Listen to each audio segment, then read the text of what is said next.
Okay, thank y'all. We'll go ahead and call our meeting to order and get started. This is the Health Subcommittee of Appropriations, and we'll be taking up the amended budget.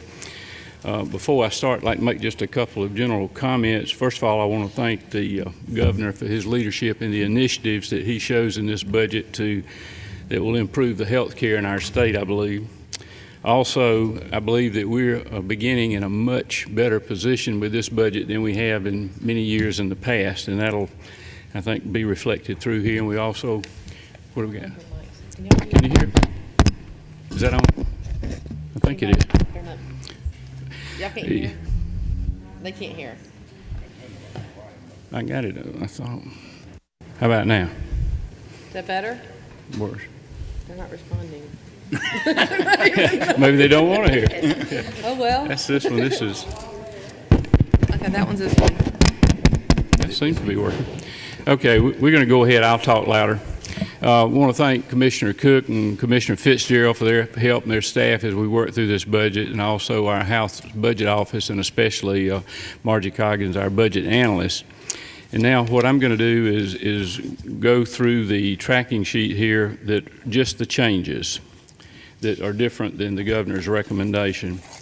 The first thing on section 17.6.10, this will be to reflect the expected expenditures as a $15.1 million adjustment there. Under 17.11.1, this is the 2% reduction to Mercer Medical School. The committee wanted to restore that cut. The same thing with 17.12.1 to restore the 2% cut to Morehouse.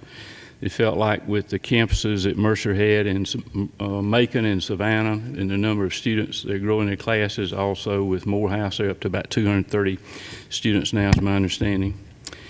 And then the next change will be 17.13.2. If you will look in 13.1, just above that, there's $40,000 that's just shifted within the agency there to help to go into that loan repayment program. The subcommittee is suggesting in 13.2 there that we add two more of those. That's $40,000. This program is for physicians who are citizens of the United States, licensed in Georgia, a graduate of a U.S. graduate medical education program. They practice in a county with a population of 35,000 or less. They have a Medicaid provider number and actually treat Medicaid patients. This is a year-for-year service requirement. It's $20,000 per year. The next change, 17.14.1, this restores that 2% cut there that would affect Mercer, Emory, and Morehouse in their capitation rates. And that was the last change in community health. And then over on public health, that's section 37. If you look at 3711, it's 37.11.2.